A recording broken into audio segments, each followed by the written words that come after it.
RCF, toujours plus proche de vous. Bonjour Elisabeth. Bonjour Cécile. Comment allez-vous? Ça va, merci beaucoup. Bien.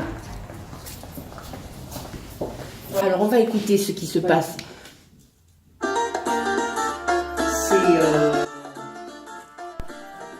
Merci donc de me recevoir, Elisabeth. On est bien installé dans votre véranda.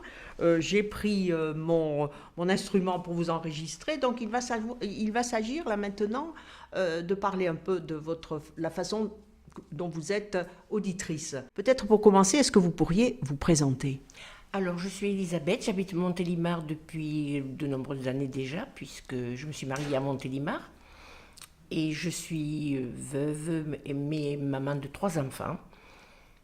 Grand-mère. Grand-mère aussi, de 3 petits-enfants, voilà. Quelle auditrice êtes-vous? Est-ce que vous l'écoutez de façon régulière? Comment ça se passe? Je l'écoute de façon régulière, puisque ma radio est branchée sur RCF, mais je n'ai pas une émission particulière. Je l'écoute et puis je reviens, soit en podcast, pour écouter des choses que je n'ai pas écoutées, ou que j'ai manqué, mais j'ai pas, je l'écoute tous les jours, quoi. Oui, alors vous vous levez le matin, vous la oui. branchez. Oui, je commence souvent avec la prière du matin, quelquefois 7h moins le quart. Voilà, avec la prière du matin, dès que je me réveille, j'écoute RCF et puis je commence très souvent avec la prière du matin, effectivement. Et c'est vrai que c'est agréable parce que ce sont des émissions qui nous apprennent beaucoup et puis qui sont très divertissantes, et les personnes qui sont dans ces émissions sont très agréables aussi. Puis non, vraiment, moi, je vais pas dire addict, quand même pas, mais c'est une émission que j'écoute, c'est une radio que j'écoute énormément. Énormément. C'est la radio principale, vous en écoutez d'autres? Oui, non, pas particulièrement, non, pas particulièrement.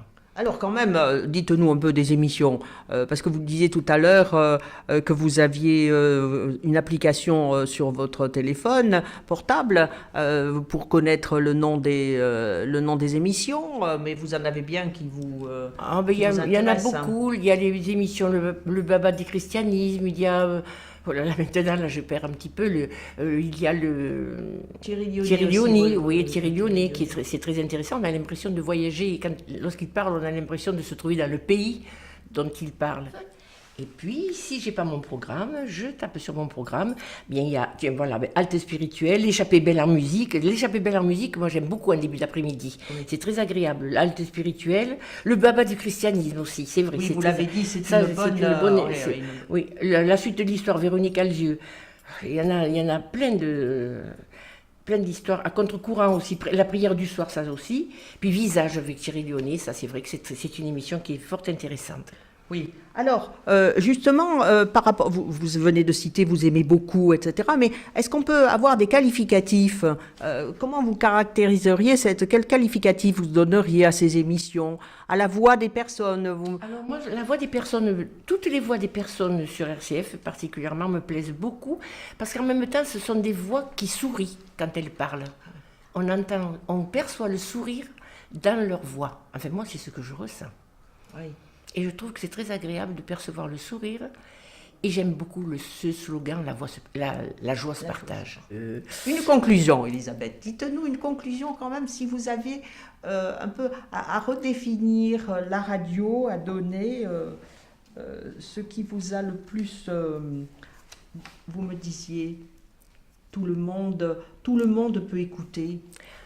Oui, je disais que tout le monde peut écouter cette radio parce qu'elle n'a pas d'a priori sur rien. C'est une radio qui est libre, c'est une radio qui n'a pas... bien sûr, c'est une radio chrétienne, c'est sûr, mais c'est une radio qui est pour tout le monde, quoi. Tout le monde peut l'écouter, tout le monde peut y trouver son compte et tout le monde peut progresser dans ce que cette radio peut leur apporter et peut donner comme conseil, Moi, je sais que ça, elle m'apporte beaucoup. Quelle que soit l'émission, finalement. Ah oui, quelle que soit l'émission, parce que ce sont des émissions qui sont personnellement fort intéressantes, et moi j'écoute RCF, et puis... Voilà. Alors, pour terminer, peut-être remontrez-nous votre application sur votre smartphone, par exemple, et dites-nous... parce que je trouve que on a à peu près le même âge, donc on a passé largement la septantaine pour parler belge. Donc si je veux réécouter une émission, je la réécoute mais où que je sois. Dans mon lit, le soir avant de me coucher, je peux les réécouter, je ne suis pas obligée de... Voilà, moi Et actuellement, par exemple, qu'est-ce qu'il passe? Eh bien, actuellement, je prends le programme, je mets mon programme. Actuellement, nous sommes 15h15. Eh bien, il y a Christophe Hénin avec l'actualité littéraire. La joie se partage. Merci Elisabeth, merci beaucoup. Soit j'ai RCF, soit j'ai, sur cette radio, soit j'ai... On va voir si c'est RCF, parce que quelquefois je mets... Elle est sortie vivante du Bataclan, elle est sans séquelles physiques, et pourtant... Dans la véranda, je mets ma radio dans la véranda. Si je suis dans la maison, je mets ma radio dans la maison. On nous fait entrer dans cette Attention, j'en ai une aussi dans ma chambre. Puisque je suis réveillée.